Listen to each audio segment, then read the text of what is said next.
go.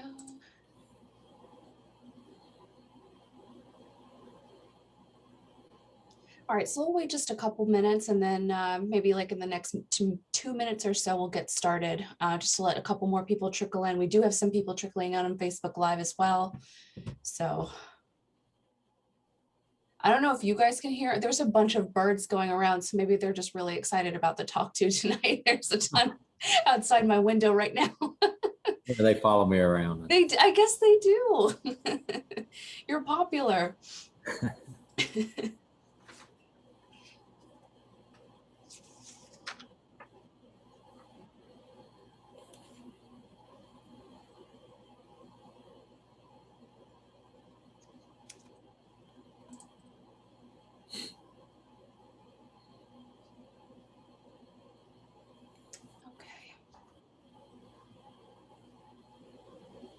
Awesome.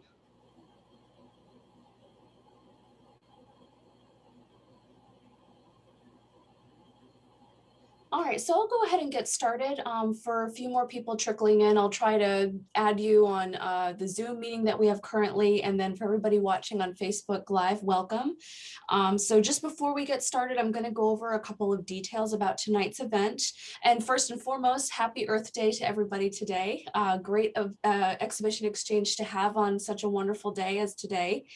So participants who are in the Zoom, I'm going to keep you muted throughout just so there aren't any distractions as Bob gives his talk. But feel free to ask any questions for Zoom attendants. Please put them in the chat section. And then for anyone on Facebook Live, please post the comments in the video below. Towards the end of the event, I'll be asking the questions to Bob during the Q&A section, but that will be at the end of his talk. So again, happy Earth Day and welcome to the exhibition exchange, Bird Talk with Bob.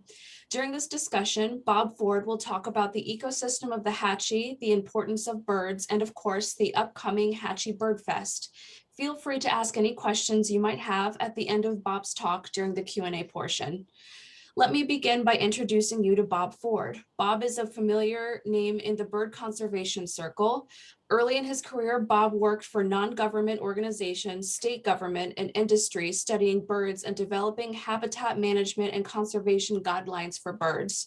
He started with the U.S. Fish and Wildlife Service in 2000 and served in the Washington office as the United States staff for the North American Bird Conservation Initiative, where he helped forge conservation partnerships between Mexico, Canada, and the United States. In addition, he was the project leader for the first State of the Birds report for the United States in 2009. Bob returned to the Southeast region for the U.S. Fish and Wildlife Service, serving as the agency's lead for understanding and adapting to climate change impacts to fish and wildlife populations and habitats. In 2015, Bob returned to the headquarters of the U.S. Fish and Wildlife Service, where he is the national coordinator for the Partners in Flight Bird Conservation Initiative. Bob has based his career path on the foundational belief that leadership in wildlife conservation must have one foot solidly in the field and the other foot boldly advancing innovative policy for new challenges. So be sure to tune in. So we have the exhibition exchange tonight, but be sure to tune in or join us in person for the Hatchie BirdFest going on this Friday through Sunday, April 23rd through the 25th. The official schedule can be found on www.hatchiebirdfest.com/schedule. So without further ado, I'm going to hand the virtual mic over to you, Bob. Thank you so much for being here tonight. Oh, you're welcome. It's my pleasure. Thank you for the invitation, and happy Earth Day to you as well and to everybody. It's a great day. Tonight, I would like to spend about 35 minutes talking about the Hatchie River, the Hatchie watershed, and the birds that occur here. And of course, end up some with some information about the Hatchie BirdFest, which will start tomorrow, Friday. I know a lot of us, I spend a lot of time on Zoom calls. So I thought about how I might be able to mix this up a little bit. So I'm going to have a show of video here for about 5 minutes that will give you a broad overview of the watershed and actually get you on the river. You'll have a boat's eye view of going down the river. Then I'll stop and ask if there are questions or comments about the Hatchie in general. And then I'll do a deeper dive with some PowerPoint slides about the birds in the area and hopefully some maps that show species ranges and how birds move will show up there. And then we'll have question and answer. So let's start with this video. It was recorded last year for Hatchie BirdFest, but the facts about the watershed remain the same.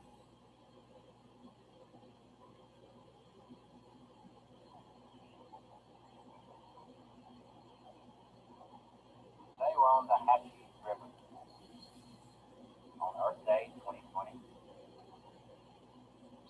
Hatchie River is a special resource, a national treasure really right here in northeast Virginia. Hatchie is nearly 240 miles long, river miles. Starts in northern Mississippi, flows north into Tennessee, slowly starts to curve northwest and around the central part of West Tennessee and turns west. All this water goes straight into the Mississippi River into the Gulf of Mexico.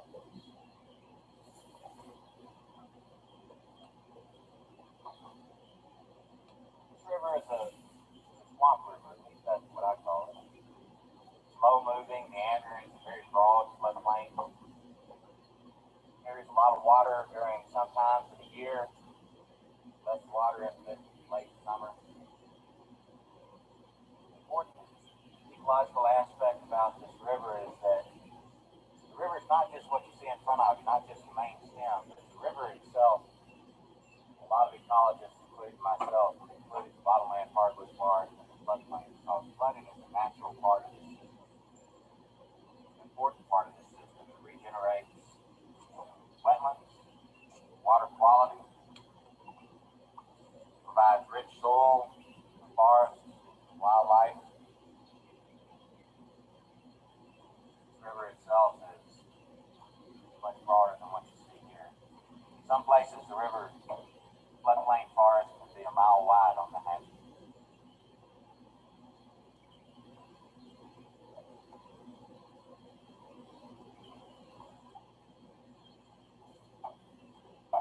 Hatchie was designated a state scenic river in 1970.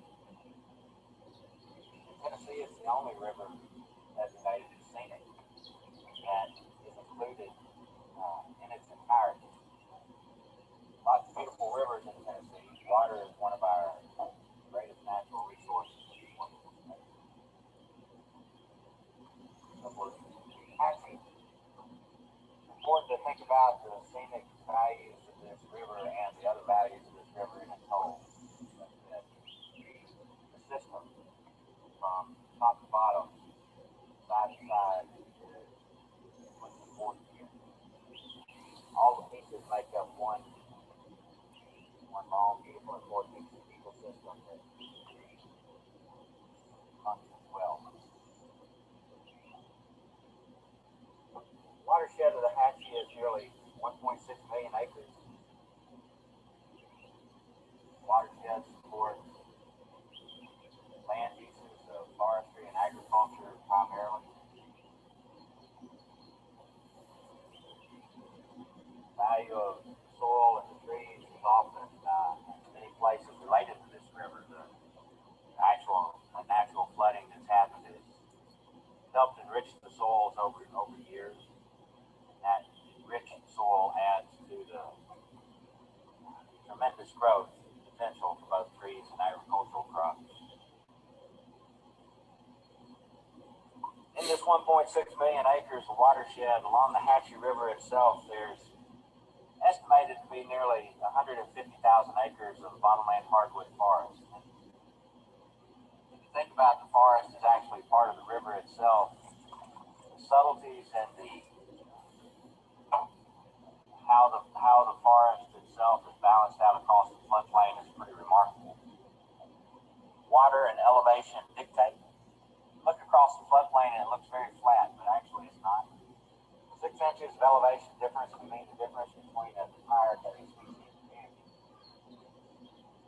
Wetter spots have cypress and water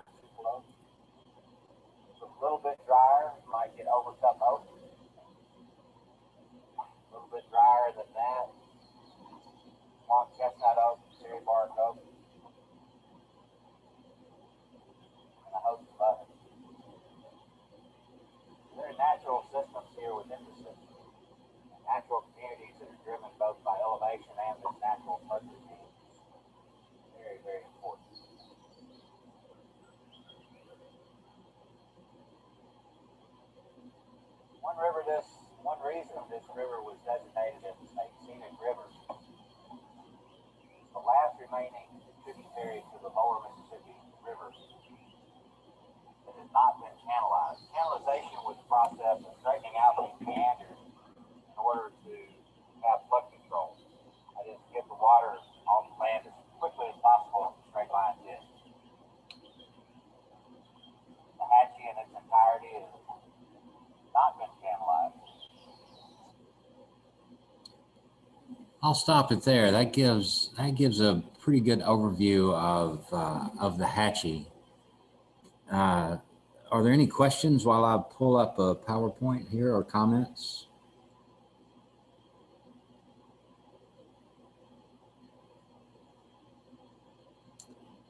One of the things that I didn't mention in that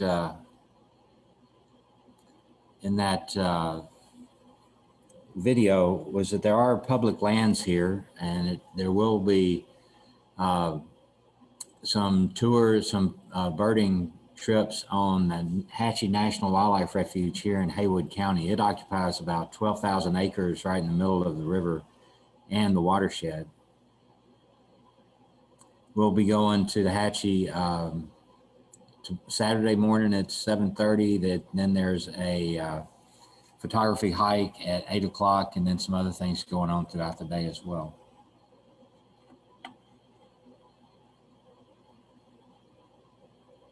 Any questions, comments? I don't see anything from either Facebook or Zoom. So if you want to go ahead into your presentation part, Bob, you're more than welcome to. Okay, great. Do you see my Birds of the Hatchie screen? I don't though. So let me, hold on. The share screen is playing tricks on us tonight. Give me 1 second. Yeah, it is.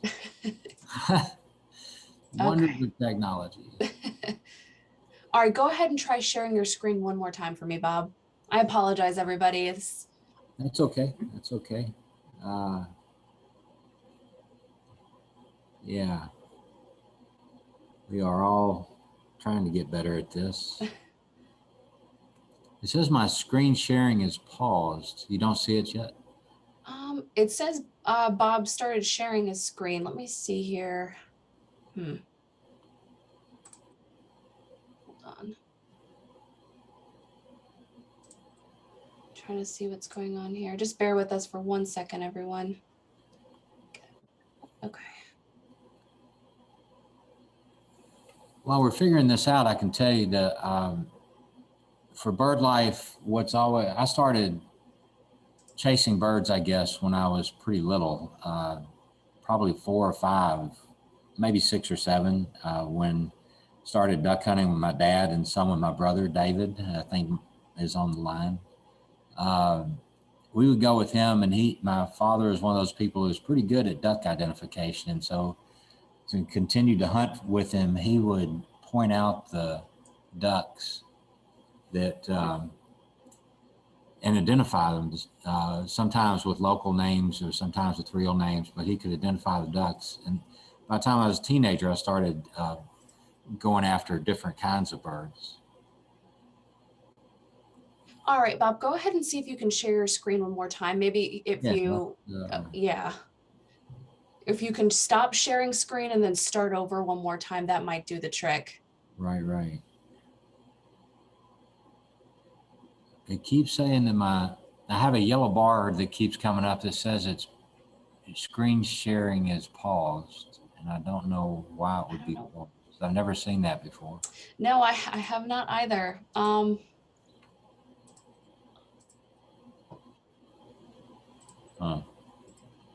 Well, shoot.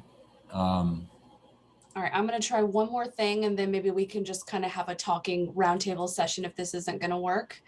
I'm going to try sharing my screen, which, sorry, everyone, that's my family. And I'm going to stop sharing, and I'm going to give you back the host capability and see if that works.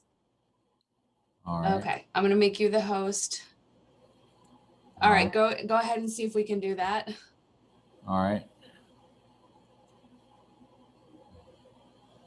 And share. No, I see it on my screen. I'm assuming you don't, because I don't, unfortunately. still have that yellow bar up here. Well, this one's throwing me for a loop here. Yeah, I don't know.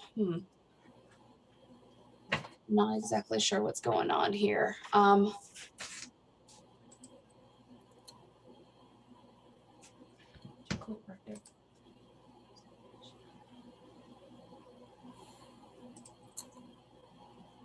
Let's just give you some viewing options. So I'm trying to. Oh. Yeah.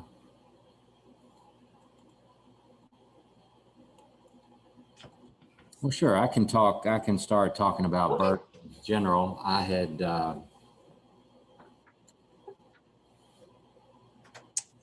Yeah, go right ahead. I don't know. Yeah. Well, let's see. I like to start. I very much like the sense of place, and that's why I wanted to start with the Hatchie, with the video, so people could understand the length and the width and a little bit of the ecology of this place. It's always amazing to me that, as I said in the video, 6 or 8 inches can make the difference in an entire natural community. It all depends on hydrology and elevation, all right? And when I think about sense of place, I think about where we are in terms of, let's see, in terms of birds. And birds move, right? Birds move a lot. I have to do one or the other, I guess.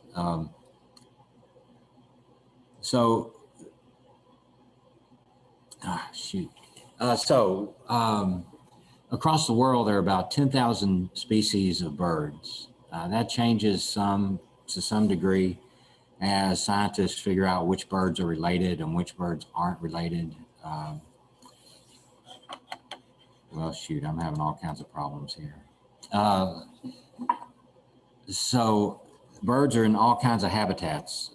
They're in terrestrial habitats, land habitats, they're on water, they're even out at sea.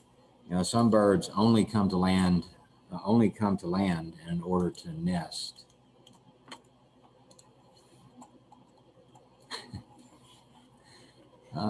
Trying to follow my slideshow, even though you can't see it.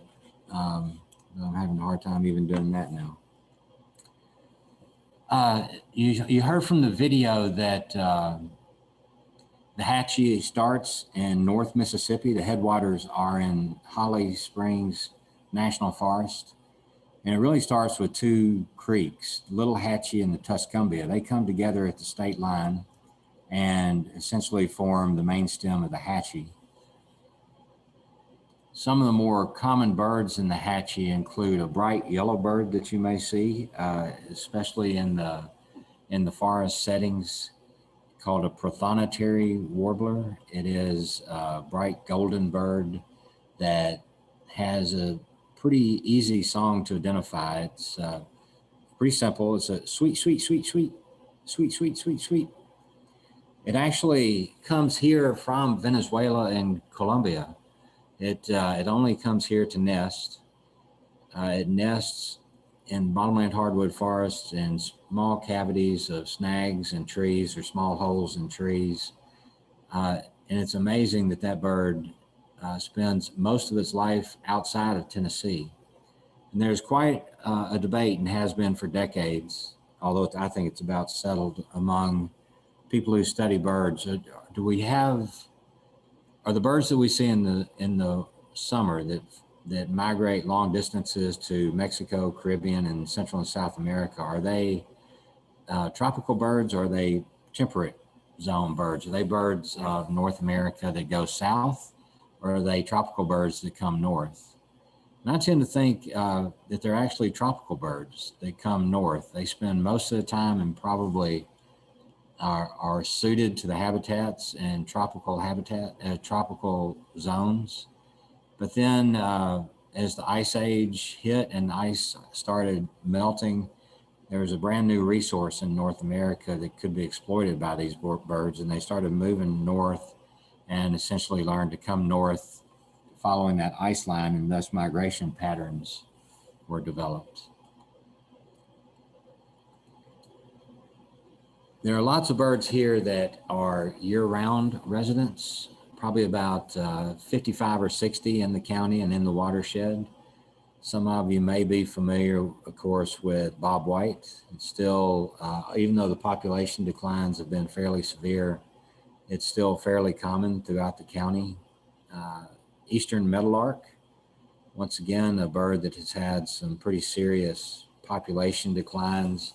It's the bird that you see in the field. It flies away. When it flies away from in a big open field, it has two white bars on the end of its tail.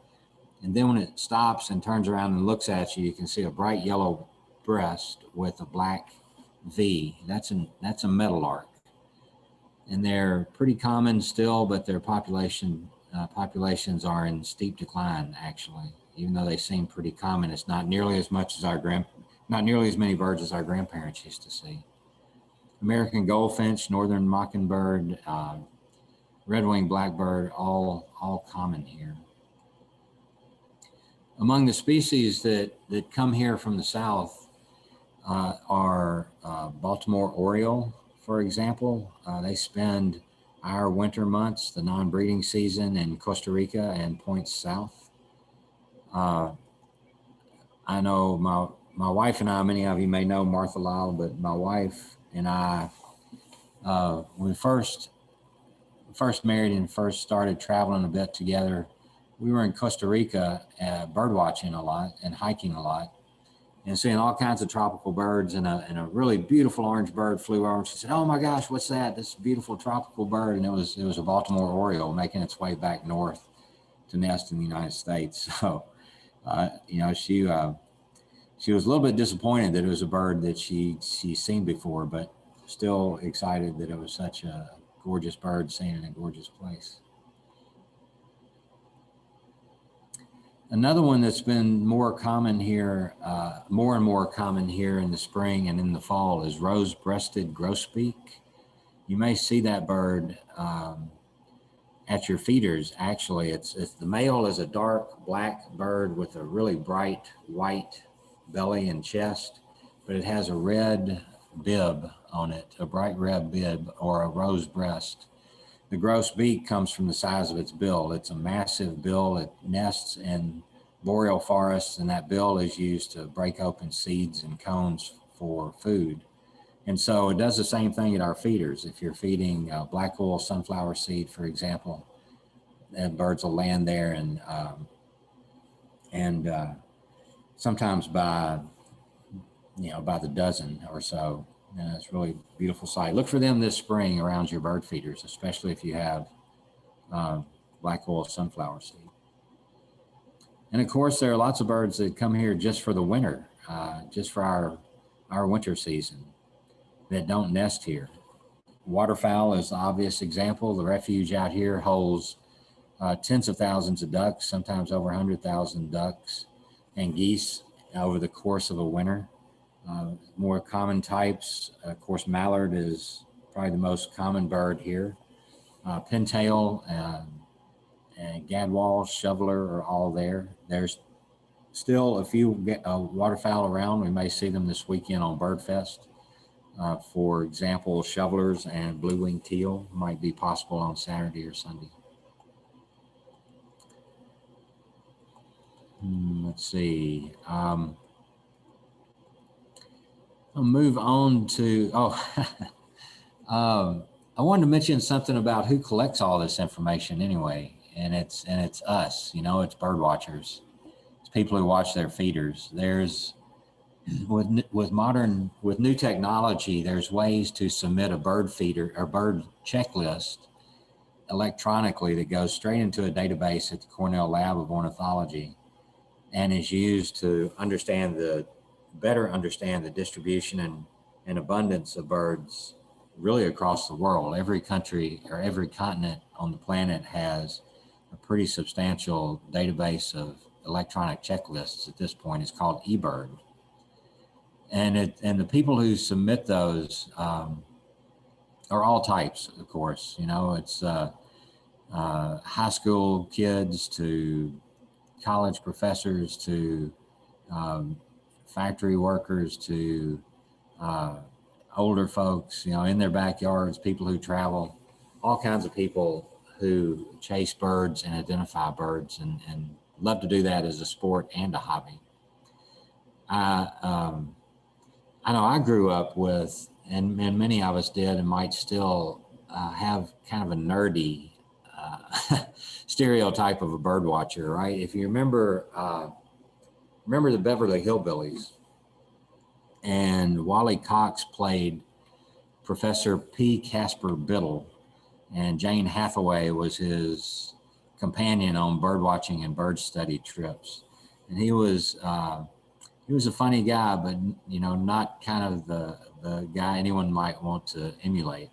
However, that's not the typical bird watcher. Most bird watchers are very active and very much enjoy the outdoors and spend time outdoors. It's easy to think too that that a lot of the mystery is gone from the natural history of Haywood County and the surrounding area, that we know all there is to know, and that's just simply not true. There are still lots of questions, unanswered questions that we all can answer just by observing nature and writing it down and thinking about patterns.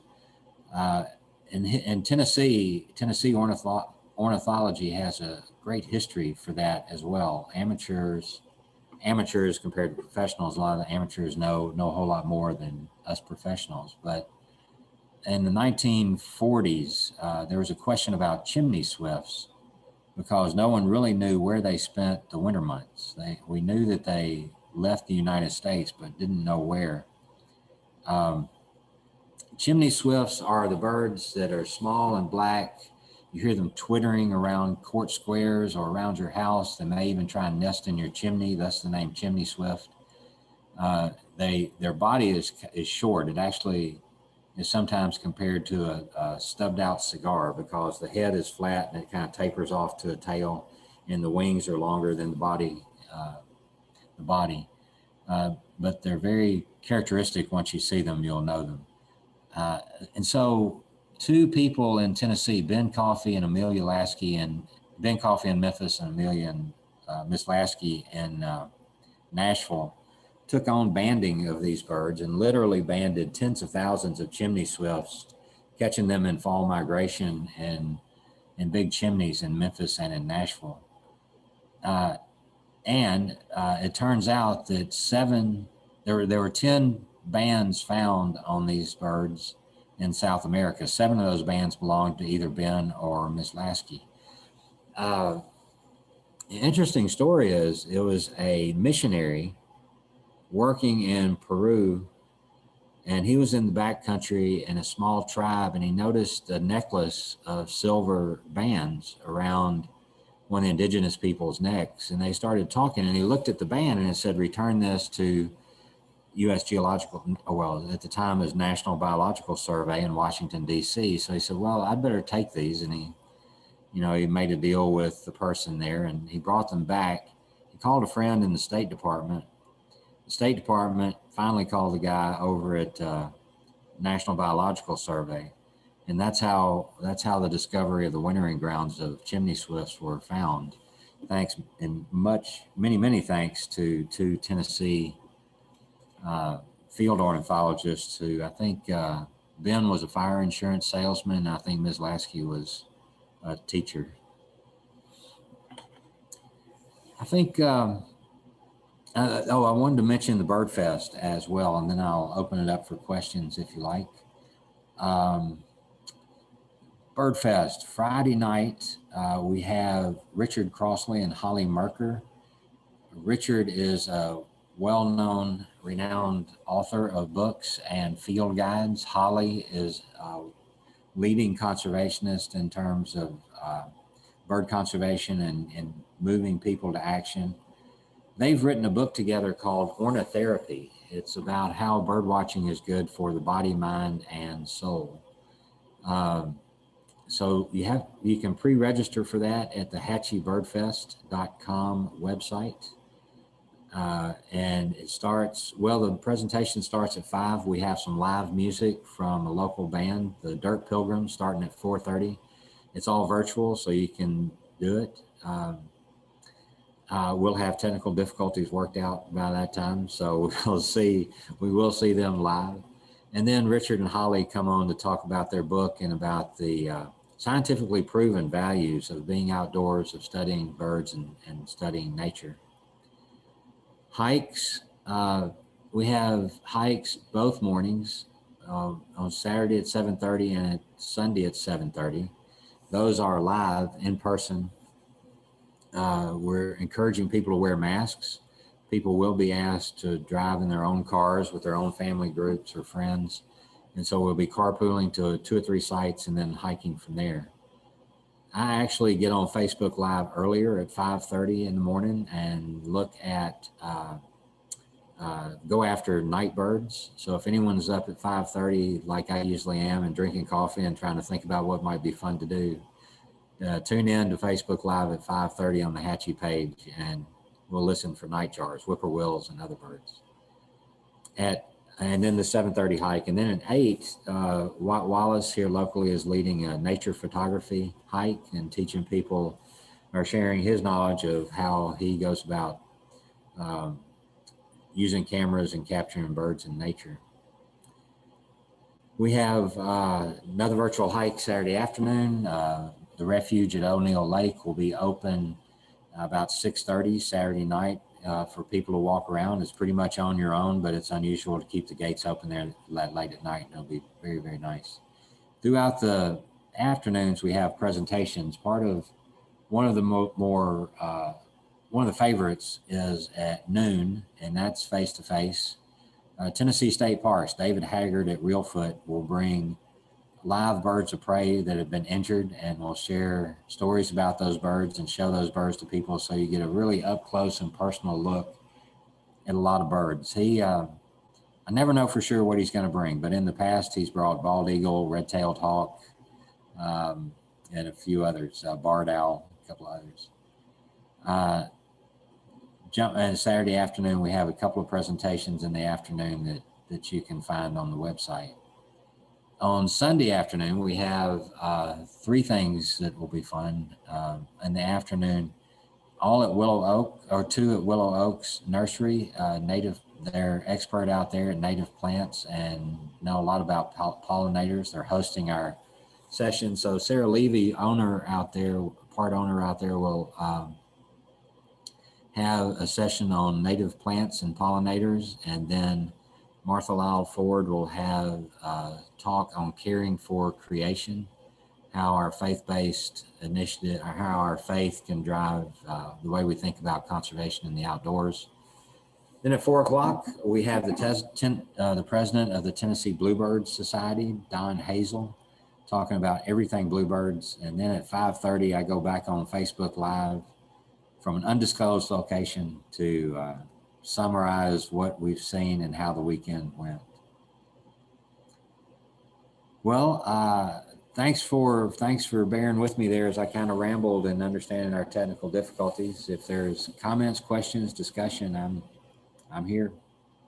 I'll turn it back over to you to facilitate. And awesome. Well, thank you so much, Bob. We appreciate that. And again, I'm sorry, everyone, on our end, the technical difficulties, video sharing apparently tonight, Zoom's just not having it. But that was amazing. And the video we got to see was really neat. So that was from last year's Hatchie BirdFest, correct? we just posted it. Yeah, I did it last year on Earth Day. Oh, and very we posted nice. it, but didn't really talk about it much. People went to it and just saw it. So it's a resource there for anyone who'd like to see the whole thing. And I only showed about half of it, but but we also get to a piece there where we talk about the human and cultural part and the importance of music in this part of the world, the heritage of Tina Turner, Isaac Hayes, Sleepy John Estes is just incredible. Very nice. Well, if anybody has questions, go ahead and post it. I'll go ahead and start just because I had two quick questions, but I'll start off with the first one. So in the past year, Bob, has COVID affected your work? And if so, how has that happened? Yeah, that's a great question. We probably the primary, well, let's see. Like a lot of people, there's a lot of work that can be done with Zoom meetings and by computer. And, I write a lot, popular things as well as scientific papers or otherwise. All that can be done easily enough in isolation with COVID. But, data drives our decision. Science drives our decision. And last spring, it was the right decision, but a lot of research was canceled. Most of the time it was out of concern for, you would think, well, a biologist out there in the woods by himself or herself, and what harm is that going to do? But, it's sending a lot of times a graduate student from a very crowded college campus into a very rural community. And it's just no way, most people weren't comfortable with it. So we missed a year's data for sure. And that's going to, in long-term data sets, it's not a killer, but it's, it is a disruption. That was probably the biggest problem with COVID that we've had.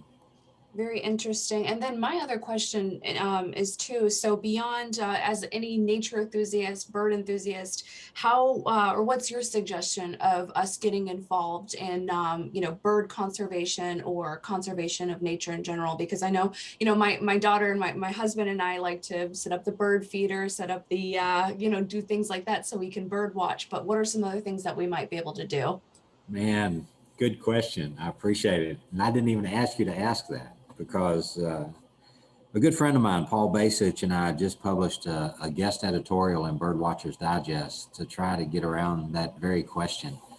And this relates to the COVID question too, because and during COVID isolation, a lot of people reconnected with nature or even connected with the first time. I mean, the number of landscape projects in backyards went off the charts.